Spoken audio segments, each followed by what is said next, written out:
नमस्कार, मैं हूं विवेक शर्मा। पंजाब केसरी टीवी चंडीगढ़ देख रहे हैं आप। आज अंतर्राष्ट्रीय खबर में बात करेंगे चीन की चालबाजी की। ड्रैगन अपनी हरकतों से कभी बाज नहीं आता, ये पूरी दुनिया जानती है।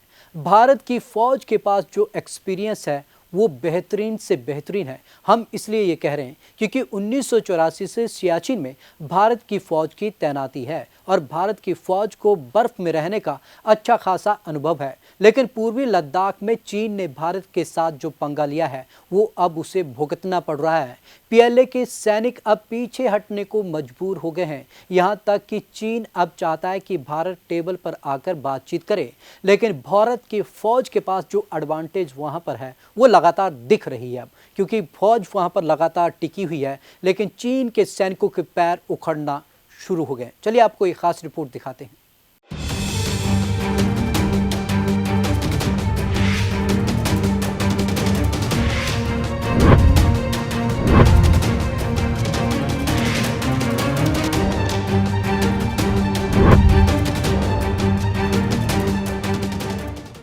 पूर्वी लद्दाख में हाड़ कंपाऊ ठंड।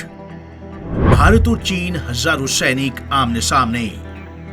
सफेद आफत से घबराए चीन के सैनिक। ड्रैगन बातचीत की टेबल पर भी आने को तैयार। पीएलए के सैनिकों में घबराहट का माहौल।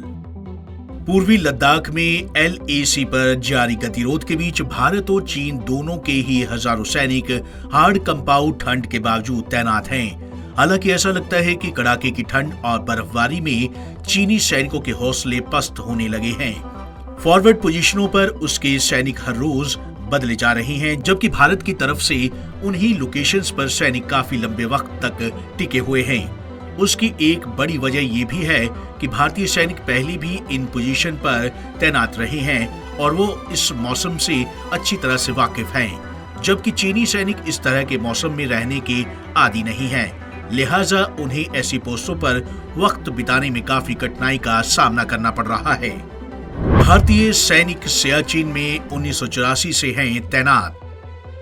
दुनिया का सबसे ऊंचा युद्ध क्षेत्र माने जाने वाले सियाचिन में भी भारतीय सैनिकों की तैनाती रहती है और ये तैनाती साल 1984 से है। यानी भारतीय सैनिकों को इस तरह के माहौल में रहने की आदत बरसों से है। यही अनुभव उनके काम आ रहा है। भारतीय सेना की कई कोर ऐसी है जिन्हें ऐसे विषम मौसम में रहने की न केवल ट्रेनिंग दी जाती है, बल्कि ऐसी परिस्थितियों में रहकर जंग को कैसे जीता जाए इसका भी जज्बा उनके अंदर पूरी तरह से भरा जाता है। अभी तो ठंड की शुरुआत होनी है और अभी से चीनी सैनिकों की हालत पतली होने लगी है। आने वाले वक्त में पारा -50 से -70 डिग्री तक जा सकता है। उस मौसम में चीनी सैनिकों की हालत खराब होने वाली है। उसकी एक वजह यह भी है कि अगर हालात खराब होते हैं तो भारतीय सैनिकों को ऊंची पहाड़ियों पर लड़ने की आदत है, जबकि चीनी सैनिकों को इस तरह का कोई अनुभव नहीं है। भारतीय सैनिकों का अनुभव ज्यादा। एलएसी के फॉरवर्ड पोस्ट्स पर तैनात हमारे जवान चीनी सैनिकों की तुलना में काफी समय तक तैनात रहे हैं। कड़ाके की ठंड और ऐसे तापमान में कभी नहीं रहने की वजह से चीनियों को अपने जवानों को डेली बेसिस पर रोटेट करने के लिए मजबूर होना पड़ रहा है। मौसम का सामना करने के लिहाज से भारतीय जवानों को चीनियों पर स्पष्ट बढ़त हासिल है, क्योंकि बड़ी तादाद में हमारे जवान लद्दाख और सियाचिन में पहले ही ड्यूटी कर चुके हैं। चीन के 60,000 जवान पूर्वी लद्दाख सेक्टर में तैनात।